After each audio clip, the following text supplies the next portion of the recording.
Okay, so here with me is Anne-Marie Porter.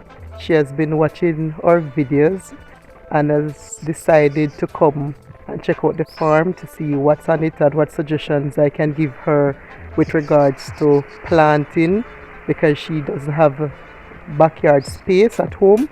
So in a short while I'll just be giving her a few pointers as to what can be done using the limited space that she has to improve on the farm. All right, so this is what we do because we have limited space. So we just got bored and made a rectangular container. And yeah, we made a rectangular container with board, right? And then we put soil in it, and then we're going to sow. Well, the seeds are already sown in it, right? So this is a bed that we have actually created. Well, my husband liked to cover it over, and him say it's sweat and it germinate faster. It causes the seeds to germinate faster. So him cover it with trash, and 2 or 3 days after he removes it, and then we continue to water. We water it during the process when they are covered, during the time when they are covered, and also 3 days after we take off the trash and continue to wet. By that time you will see some of the seedlings starting to pop up. But we can't. What kind of seeds do you think? Tomatoes are in here right now. But what happens is you can't allow the trash to stay on it for too long, because what happens is that the seeds start to grow underneath, and because they want the sunlight, they have some long legs. We call it, we say they have long legs, so they're stretching up. So they are more fragile at that time, as opposed to if you take it off on time and allow it to just grow naturally, than forcing towards the sun. So this is one idea, where you could actually plant this stuff and leave them in there if you want. Like if you have a vegetable, it won't hold a lot, but you can put your scallion in there, or if you want to plant half a dozen pak choy or that sort of thing. If you have discarded containers, you can put soil in them. If you come over here, you can actually put soil in it, and sow seeds in there, or if you want to plant your scallion or whatever it is, you just whatever it is that you want to try out, whatever discarded container you have, you just use it and put your soil in it, and you're ready to plant. Alright, so what I do is I replant or plant new seeds as soon as the reaping starts, so that I always have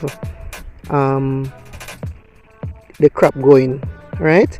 So I noticed this particular one, that the root, if you notice the roots here, right here, this is cucumber that was reaped already.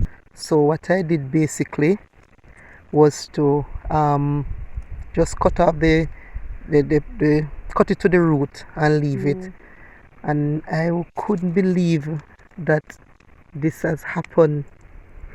Look at the little something already producing. So all I do is to water it, and it's an experiment for me, because I was going to pull up the whole root and just plant afresh.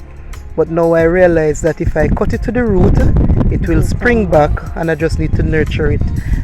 I can't wait to see what that little one is going to turn out to be. This is quite interesting, because this is already a root that has already produced several pounds of cucumbers. And if you notice, this one was totally cut off and it's springing back. So these pak choy. Planted seeds to get these? Yeah, man, you sow the seeds, right? Okay. So you sow the seeds, and these are almost ready to be transplanted now. Okay. But what I notice is that we don't normally cover them as though they are covered. It's covered now, but because the time was so hot, my husband just made the little shed, right, to protect them from the sun. But what I find out is that you know that plants need sunlight, carbon dioxide, and water in order to grow. And what you find is because it is covered, they don't get enough sun. So it's not necessary that they're taking a longer time. If you notice, all of them are going to one general direction. Yes, so, that's true. so all of them. So this morning I told him, it's the first we are doing the whole shed thing. I tell him that we have to go take off some of it. Yeah, take off all of it so that they can grow up the way they're supposed to grow.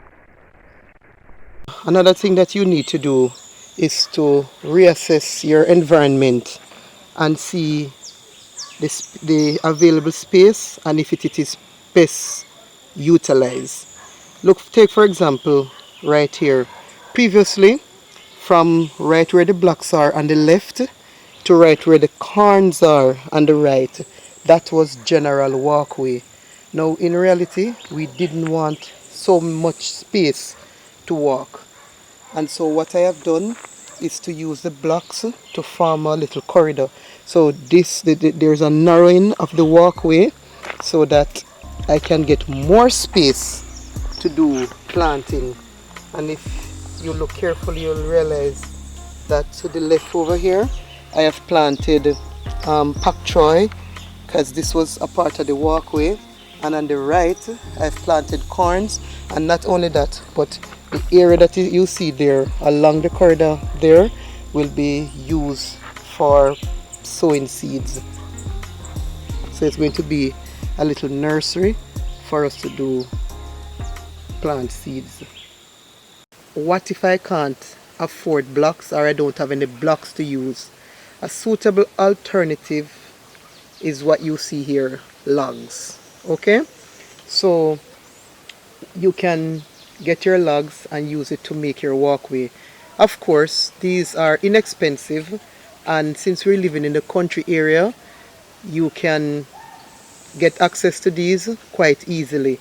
But what if you don't have logs? Let me take you to another section of the farm and show you what else you can use. Using stones is another way that you can create your walkway, and the stones serve a dual purpose.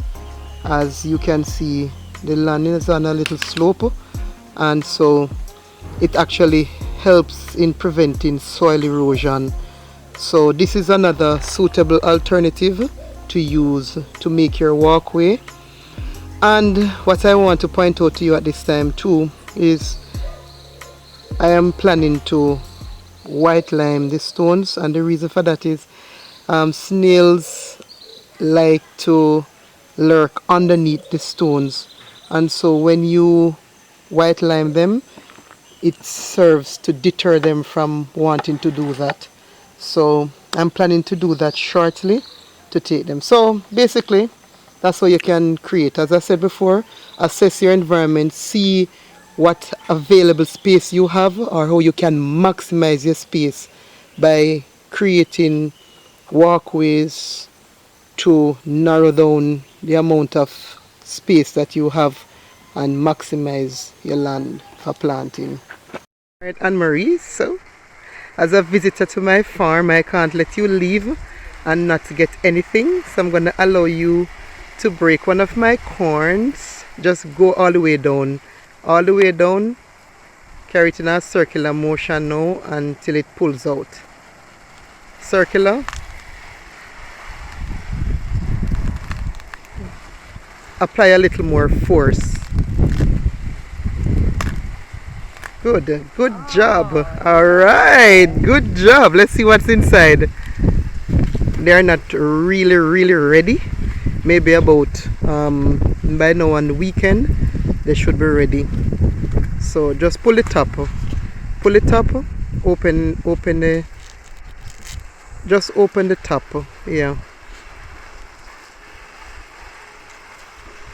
They are good. Take it off and let me see what's underneath. Let me come a little closer and see if it's ready. It looks like it's ready. Yeah. Oh my goodness, it actually is. Yeah. OMG! Alright. Yeah. Yeah, man. I don't like when they're too hard. Yeah, so I Right. prefer them like this. I used to say my belly never hungry when them plant because them have them not grainy and spacey. Yes, this is Alright. Yeah, good. man, definitely. Alright. So when Thank you, Boogie. alright, and definitely that when you do your own farming, you'll have experience like that. There's a certain level of pleasure that comes when you actually walk in your farm and can find something to reap or even to share. So can't overemphasize the need to just plant something. Well, I saw the videos and I thought this would be a lovely experience for myself and my daughter. At this age, they are fascinated with growing things, and so I thought, she would appreciate seeing firsthand what it's like to plant your own back garden. And so, for her sake and for mine, I think we'll be trying out planting in the discarded material because we don't have the luxury of a backyard garden. So we'll be trying out the sweet peppers and the scallions, Okay. and to see if we have a green thumb, right? So thank you very much for the tour, Mrs. Fuel. Really enjoyed it. And thank you for the small reap that we got. It was very satisfying, as my daughter would say. It's very satisfying to be walking in your own garden, seeing your handiwork producing. It must give you a feeling of satisfaction, and so I want to afford her that experience too. So I'm gonna try your tips when I get home. Alright, so I'm going to also plant some Escallion. These have been sitting in the water overnight. Yes, I could allow them to stay until they actually send out roots, but I have planted them before without that happening and they grow just the same. So I've just allowed them to sit in the water for a while so that they are well saturated, and then I'm going to put them in the soil, and if I water them daily, then I can guarantee you that they are going to all grow. All I did was to cut the bottom of the scallion, place it in some water and allow it to absorb the water for a couple of hours, and then I basically removed them from the container and planted them, and there they are, coming up nicely.